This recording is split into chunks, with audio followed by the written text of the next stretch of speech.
There's something profoundly beautiful about letting go. So if you were following the last few days, you probably saw my devastation, my absolute raw emotion. Now, the night before was even more of that. I'd actually processed a lot, and then when I chose to share, it was from a very heart-centered place, and a few people have already kind of picked up on it. Anyone who's a coach or deeply intuitive and understands and is a speaker, they get why I shared a certain way. And other people who don't understand that maybe just think that it was me trying to ask for sympathy, which is not what I was doing. In fact, one of the birth workers that is in my network, she actually saw it as, this resonates so powerfully in the birth industry and in women who regret not going for the birth that they actually wanted. And of course, like, I've got a book that's all about that and not regretting the birth you want. So I live a life of no regrets. And sometimes that means you just have to say what needs to be finally said. Like, there's no perfect moment, and as scary as it is, you just got to go for it. So yes, I said it in the moment that I was really feeling it, and take it however you want. I mean, there's a lot of discomfort around a woman crying. It's not proper. I was reading today on the SkyTrain as I was heading down to the Aritzia warehouse sale that my awesome little brother gave me the ticket for. And I was reading Women Who Run with the Wolves. And right in the introduction, it's right there, how women need to be like confined, but men also. Men can't even get away with shedding their tears like that, like what I did. But a woman doing it is also still seen as hysterical. And it's not accepted in our society. There's a lot of things that aren't accepted in our society that makes no freaking sense. And I feel like I'm really here to help people just become their true authentic self. And I am deep in my emotions. I'm not repressing them anymore. There was a long time where I didn't feel like expressing my raw emotions was okay, and I would bottle them up, and then I would just suffer. I would just suffer in silence until I finally would feel so dead inside, and that could take months, that could take years to get over something. But what I've noticed is that when you feel your feelings, and my mentor Annie Lala also talks about this a lot, but when you feel your feelings, when you actually let them move through you, and in my case, also transform them into something that can help others. And I did get a lot of messages from people that are like, thank you for sharing that, because it resonated with me and where I'm at. And I mean, they shared these privately with me, although some did comment. It did its job. I felt my emotions. I felt inspired. I let it move through me. I spoke my truth. I was speaking in complete integrity, and I was living in integrity and no regrets. And I was speaking my truth and living in authenticity. And by doing that, something good has happened for other people. Now, I'm okay. I'm really okay. I'm probably going to have to process. It's going to spiral. Like there's going to be moments where it's going to come back, and I'm going to feel that feeling again, and then I'll have to move through it. But the pain will lessen each time. And I'm pretty sure there's a metaphor in there for labor as well, about tensing up and refusing to let it move through you versus letting it go. Pretty sure there's a metaphor in there, but I'm not going to get into that. But what I am going to say is that I had a really awesome day. Like really, really awesome. Even though I was waiting in a really long lineup, and even though that warehouse sale was, oh my gosh, like so many clothes, and like a lot of them were the same style over and over and over again. Like how many times do you need to see the same black dress on the same like rack, like rows and rows of the same clothes over and over? But I did get 2 cute little schoolgirl skirts that are going to look so cute with some leggings. And I did get a fuzzy little white sweater that's it's like almost like kitten fur. It almost feels like it's going to feel so nice and fuzzy. So I've got my fall wardrobe, and it cost me way less than I was intending to spend. So that was a pretty good day, and I got to see the view of the ocean, and I got to just be today. I got to enjoy an experience, and that life goes on. Life goes on. I still don't know what's going to happen. I don't know what the fallout of this burning everything down is going to be. I don't know what's next. And it doesn't matter, because when you let yourself feel your feelings, and when you finally say everything that needs to be said, and you just let it all go and let the chips fall where they may, there's just this profound feeling of freedom in doing that. It's like my heart is just free. Whatever happens, happens, and my heart is free, and it's all going to be okay. And I'm at peace. I'm at peace with whatever. I'll welcome whatever comes to me. At the same time, of course, I've set a boundary. I set a limit. I set something to continue to preserve my energy and not to hurt me anymore,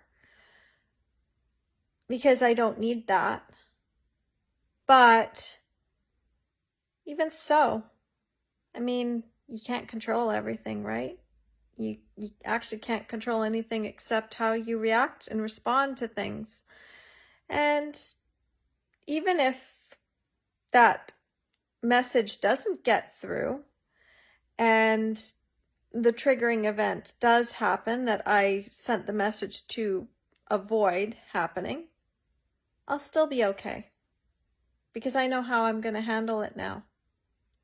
And this is the thing about making the backup plans, even for the worst case scenarios. This is like, okay, the worst case scenario has happened, or the second to worst case scenario has happened. I've got my backup plan. I'm good. I'm good. I mean, I didn't want this to happen, but you know, at least I had that as a possibility, and I'm at peace, and I was able to work through it rather than resisting. Because when you resist, it hurts a hell of a lot more. I mean, take this from somebody who literally helps women through the transformation, like the most powerful transformation of birth and motherhood. It just hurts a hell of a lot more when you are clinging and hanging on and tensing up and fearing that intensity of what you're going to have to go through and resisting it, rather than being like, okay, this is what's coming, and I'm just going to go through it. And on the other side, I will have calm. I mean, there were a lot of people today at that sale. And as they were standing in line, there were the ones that were on their phones and playing games, and some had brought a book with them and they had been prepared, and others were complaining about how long they were going to have to wait in line. And they're like, it's probably going to be another 3 hours before we get in the door. This is ridiculous. Well, you know, I got there at 10 o'clock and I was inside the doors by 12:30. So I wasn't waiting for 3 hours outside. And it wasn't that bad. And once I got in, I knew what I was basically looking for. And I'm like, okay, I don't see what I'm looking for here. What about the skirts? Okay, I can't find any cute high-heeled shoes here. They don't have that here. All right. They don't seem to have any little blue dresses. Okay, that's fine. But I'd also like a skirt, and I'd probably like to get some sweaters. So what do they have over here? And then I found the cute little sweater, and I found the skirts. And I'd found a pair of yoga pants, but then I changed my mind about those because I'm like, no, I don't really need another pair of yoga pants. I'd rather just stick with the cute little skirts, and I'll stick with this cute little sweater. And then I was out. And then I went home. And anybody who would be coming into that giant warehouse with that huge mess might be like, oh, I can't believe like we waited in line all this time and this is all that's there. Like they might complain about it.